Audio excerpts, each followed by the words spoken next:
Hello everyone and welcome back to Sullivan County 4-H Learn by Doing Houseplant Edition series. It's Caitlin and today we're going to be working on a very fun project and we're going to be making a terrarium. Now you will notice right away that this is not a traditional terrarium case. If you want to do a completely closed environment terrarium, you would simply get a container or use a container that you already have that you can totally seal off. So it would most likely be a jar or something similar to that where you put the plants inside and you screw the lid on and you do not open it again. I like to have a little more interaction with my plants than that, and that's just me personally. So I'm going to do a terrarium that I can open that does have vents in it so I can see the plants a little bit better. It doesn't get too cloudy in there with moisture. But this is also just a piece I'm reusing. It was decoration, so I'm planting it up to a terrarium now so that I can kind of keep it out all year and have it as a nice display. So you can definitely reuse items that you already have in your house that will work for terrariums too. Typically they have glass sides just so you can see the plants, but you can get really creative with the types of containers you use for terrariums. Now to start off, I did a little bit of prep for this because I'm planting in something that has glass all the way to the bottom and didn't really have a lip on it for me to keep my soil in. I did add, you can see it here, a little container, a little plastic container that I put drain holes in to help keep the soil up so when I open the door to water, all the soil doesn't come out every time I go to take care of the plants. So there's a little container in here that I put drain holes in, and I did add a few pebbles to the bottom of it just to help with the drainage also. And then I put sphagnum moss around the outside so that you couldn't see the container from the outside when you look at it. And I'm also trying to do a terrarium that feels a little woodlandy, so I thought that the sphagnum moss would help with that. And then I went ahead and I added soil to the container and built it up. I want to try to get some height and some different movement in this terrarium. So the sphagnum moss also doubled to help me be able to build the soil up above the container that I had in here while still holding the dirt in. So I have a couple plants here and we'll see if we get to fit them all in. You never know. The first one that I'm going to use, and that'll probably be kind of the star of this terrarium, is this lovely bronze fern. It's really pretty and it has a lot of really nice growth to it, a lot of really healthy growth to it. Ferns are a great option to use in traditional terrariums as well because most ferns like to be a little bit moist. So they don't like to hold water. We're not trying to get this to be super wet all the time, but they do like to be a little more on the wet side. So when you're choosing plants for your terrarium, definitely keep that in mind. So I have my focal point, which will be my fern, and then I have this little Peperomia orbata variegata, and this has variegation on the leaves, so it'll be a little bit bright, a little bit of color variation for me. I also have a few different colors of polka dot plants. So I have some reds, some whites, some pinks, and some greens. To go along and complement those polka dot plants, I have this tricolor sedum, which I think will go really nicely with those guys. And then I just have a couple different types of mosses, which I'm hoping to use as more of my top dressing, and a few river stones. So I'm not sure how many plants we're going to use yet. We'll see how everything fits in here. But I'm going to start with my thriller first, which is my bronze fern. So I'm just going to go ahead and get this guy in here. Now this one is going to take up the most space.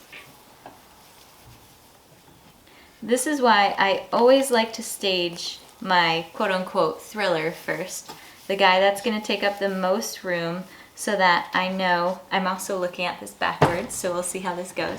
So I know how much room I have in here to plant my other things. Now the next one I'm going to plant is this Peperomia, and I think that complementary, I'm going to plant it on the other side, the opposite side of the fern, and this will help add a little bit of color and break it up a little bit. So I'm going to go ahead and pop him in. This Peperomia will get bigger than this, so that's why I wanted to make sure that I leave a good amount of space in between the two plants so that they both have room to grow. And if you put a plant in this terrarium and then you don't like the way it looks or you want to change the position of it, that's no problem. Remember, you can always take a plant out, you can put a different plant in, you can move it around.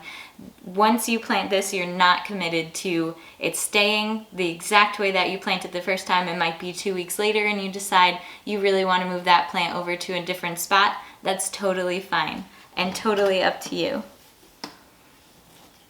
Okay, so the next thing I'm going to plant is going to be these little polka dot plants. I like that they'll give a little pop of color in this terrarium. So I've planted them a little bit more towards the back because they're so bright, they'll take a lot of the attention deep into the terrarium, and that's kind of what I wanted to use them for. So I'm going to add this little red one in right next to the fern. Your eye is drawn to bright colors first, so when I add a really bright colored plant like the red polka dot plant, I want to make sure that it also complements the fern as well, since this is the main piece of the terrarium. Next, I think I'm going to do a little bit of the moss, and I like to use something a little flatter in the front because it gives your eye a place to rest and it without distracting from your other plants. So I'm just gonna kind of blend these mosses together into a natural looking, I don't want it to look too much like a pattern.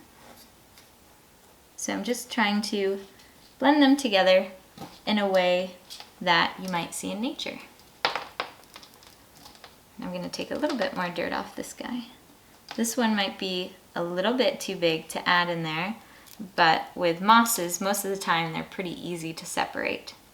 So I can make myself a smaller piece just to give a little bit of a textural difference in there without letting it overwhelm the terrarium.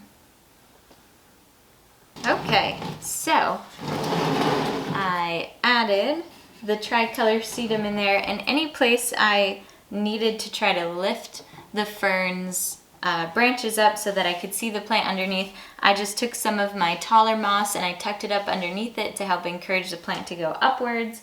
I also stuck in a couple of this Irish moss wherever I wanted a little bit more of a textural interest or to bring brightness, to bring your eye towards that section. I would pop a little of that in there. I also like that this complements the variegation on the peperomia really nicely, so it kind of mirrors that color back and forth while also having that same kind of feeling like the fern.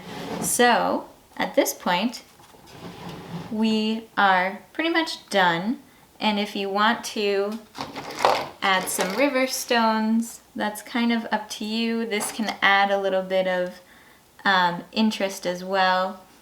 It can be a place where your eye can rest, or you can use it to help lift a plant up or to train a plant to complement colors. It's really up to you. Whenever I add pieces like this, or plants, I always like to work in odd numbers because most of the time there's not even numbers or perfectly straight things in nature. So I like to work in 1s, 3s, or 5s with pretty much either the plants or the complementary items I'm using, just to help make it look a little bit more natural. So like I said, at this point you can add whatever kind of decorations you like. You can also add fairy lights to this if you wanted it to light up and be very warm looking. It's really up to you. Keep in mind when you are arranging these plants how it'll be viewed. If it'll be looked at from all sides, or if one side will be against the wall, definitely keep that in mind when you're organizing your plants. So there you have it, our finished terrarium. Now I did also put together this succulent terrarium just to show you that you don't have to use all traditional plants for terrariums. You can use other things not traditionally found in them, like these succulents, but just keep in mind that the care for this planter is going to be very different than this one. So for the regular one, we're going to put it in indirect light. We're going to water it every couple of days to make sure that all the plants in here get the amount of water they need. I also might have to spritz the fern a little bit because it does like to have a little bit of moisture in there. Now with the succulent terrarium, I'm going to water it a lot less. I made sure that I used soil that had a lot of porous qualities to it, and to make sure that it drains really well. These guys really don't want to sit in water. They'll rot if they do. So if you're going to tackle a more untraditional terrarium, definitely keep the care of the plants in mind. And this one I'm definitely going to put in direct sun, as much direct sun as I can find, and to keep the colors of the succulents and the shape of the succulents intact, as opposed to this one that doesn't like a whole lot of direct light, definitely prefers bright indirect light and more water. So you can get really creative and really unique with these. I hope this has inspired you to try your hand at making your own terrariums. For more inspiration about 4-H projects that you can do, please visit our Sullivan County Cornell Cooperative Extension website and check out the 4-H section for more information. Also subscribe to our Cornell Cooperative Extension Sullivan County Facebook page and Instagram and YouTube for more videos. Thank you and happy growing.